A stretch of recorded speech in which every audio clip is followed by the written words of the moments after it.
O'Fallon's story, like that of St. Louis to the west, is one of migration, as a constant influx of travelers and immigrants alike decided to call the area home throughout the years. That's been true since the late 1790s, when settlers from Kentucky, Tennessee, and Virginia flowed into St. Charles County in search of fur trading, new land, and new opportunities. And it's just as true today, as highways like I-70 have helped O'Fallon grow into the 7th largest city in Missouri. And here in O'Fallon, there's one organization dedicated to tracing this history and preserving our heritage.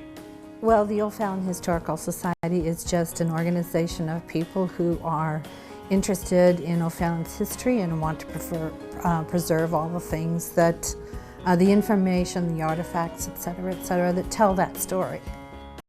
You know, we go back, all the way back to 1856, or even before that, if you want to go back to the Zumwalts when they got here in the late 1700s.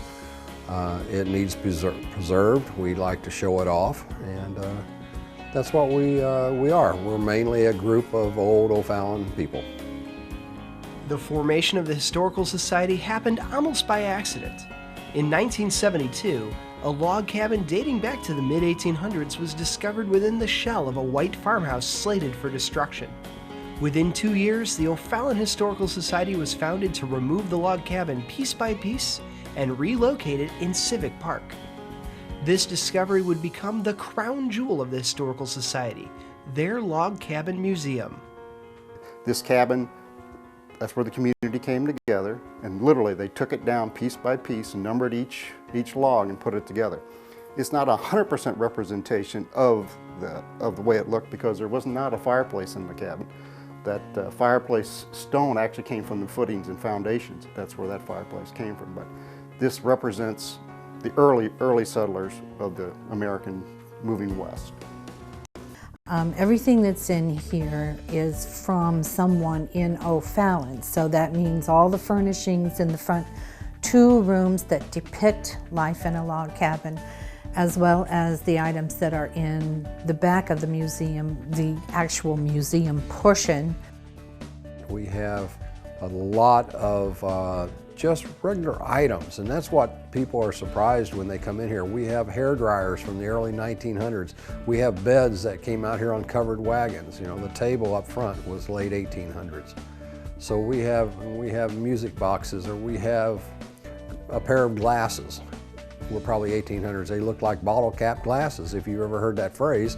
They're over there. So we have a lot of stuff that shows how people lived in this area all the way back to the 1800s, and we're really proud of that. And whether you're interested in 1850 or 1950, the Historical Society is something that's sure to be right up your alley. Ready to take a step back in time? Consider touring the museum. Typically, we'll have tours come in during the year. We have Cub Scouts, Girl Scouts, and a lot of times during the summertime, we open it up on Sundays. We try to get people coming through the park to come in. It's one of those things, if somebody calls or emails us or texts us or gets a hold of us and say, hey, can we see it?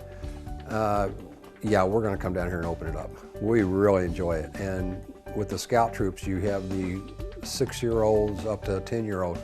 They're absolutely fascinated, and it's really, it's fun to see those kids go, wow, this is my town, and say stuff like that. Of course, the museum, the tours, and everything else the Society does are all in service of their primary goal. One of our main goals is to preserve history. The stuff we have in here are through photographs for future generations.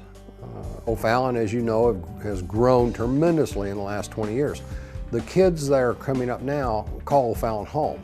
They will want to show off what their history was, and we're trying to preserve that. The O'Fallon Historical Society meets 4 times a year at the Log Cabin Museum in Civic Park. If you've got an interest in history, consider joining.